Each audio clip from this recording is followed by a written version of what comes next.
Assalamualaikum, selamat datang di channel YouTube Nur Albania. Di video kali ini aku mau bikin cemilan yang tentunya bisa dijadikan sebagai ide jualan juga, yaitu gurandil atau cenil potong. Untuk estimasi biaya yang digunakan silakan cek di description box ya. Sekarang langsung aja kita ke proses pembuatannya. Siapkan wadah, masukkan 20 sendok makan cembung tepung tapioka setara dengan 200 gram, 5 sendok makan cembung tepung terigu pro sedang setara dengan 50 gram, 1/4 sendok teh garam, lalu kita aduk hingga tercampur rata. Setelah tercampur rata, tambahkan 500 ml air, masukkan secara bertahap. Aku bagi menjadi 3 tahap ya.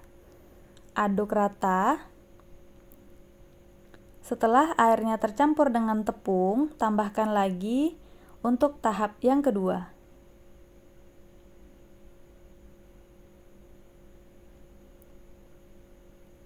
Lalu aduk rata lagi. Di tahap pertama tadi adonan terasa agak berat ya, namun di tahap kedua sudah mulai ringan. Masukkan lagi sisa air yang masih ada. Nah, di tahap ketiga ini kita aduk hingga benar-benar tercampur rata. Di sini teksturnya sudah lebih cair dan lebih ringan dari sebelumnya.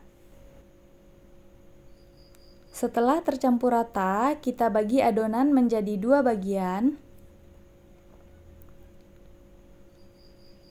Lalu kita tambahkan sekitar 1 sendok teh pewarna makanan. Untuk warnanya disesuaikan dengan selera aja ya.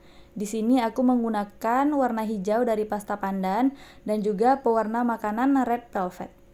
Aduk hingga tercampur rata.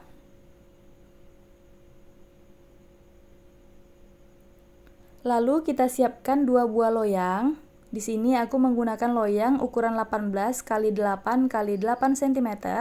Oles tipis loyang dengan minyak goreng.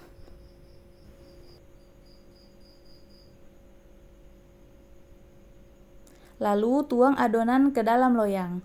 Sebelum dituang, usahakan adonannya untuk diaduk terlebih dahulu ya, supaya tidak ada endapan di bagian bawah. Nah, untuk warna hijau ini lupa aku aduk lagi sehingga ada endapan pewarna di bagian bawah. Nah, sekarang adonannya siap untuk kita kukus. Sebelumnya kukusannya sudah aku panaskan sampai airnya mendidih. Di sini aku menggunakan stand cookware Platinum Pressure Wok Semi Presto ukuran 32 cm, jadi muat 2 loyang. Kalau teman-teman menggunakan kukusan lebih kecil bisa satu-satu dulu ya.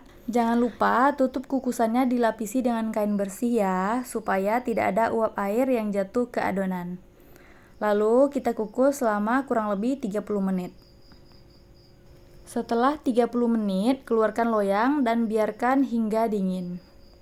Sambil menunggu, kita siapkan 150 gram kelapa parut yang sudah dicampur dengan 1/4 sendok teh garam dan dikukus selama 10 menit.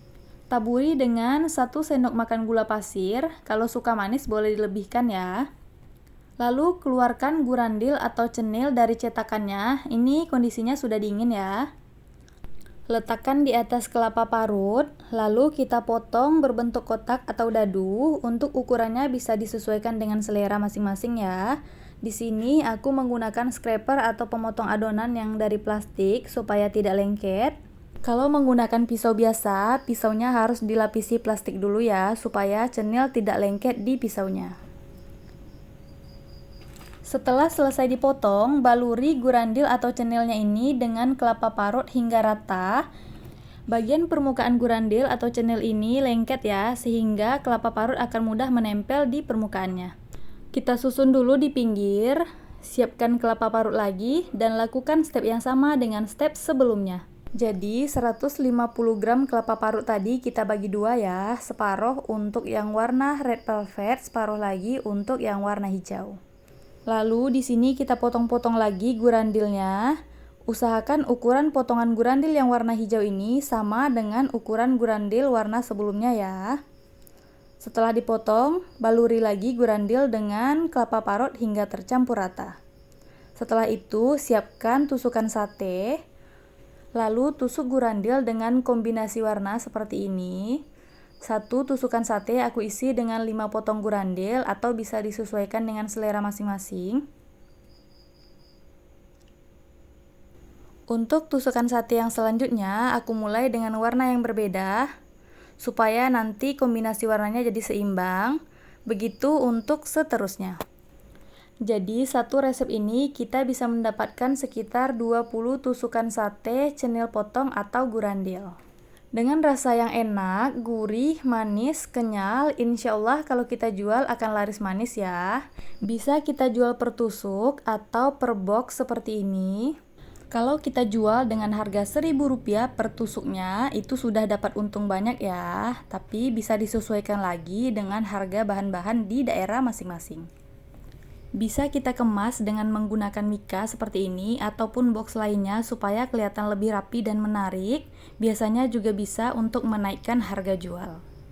Untuk yang suka rasa lebih manis, bisa dimakan menggunakan tambahan gula pasir seperti ini, atau biasanya dimakan dengan gula merah yang sudah dicairkan. Oke teman-teman, segitu dulu ya video kali ini. Semoga videonya bermanfaat. Maaf kalau ada salah kata. Sampai ketemu lagi di video selanjutnya. Assalamualaikum warahmatullahi wabarakatuh.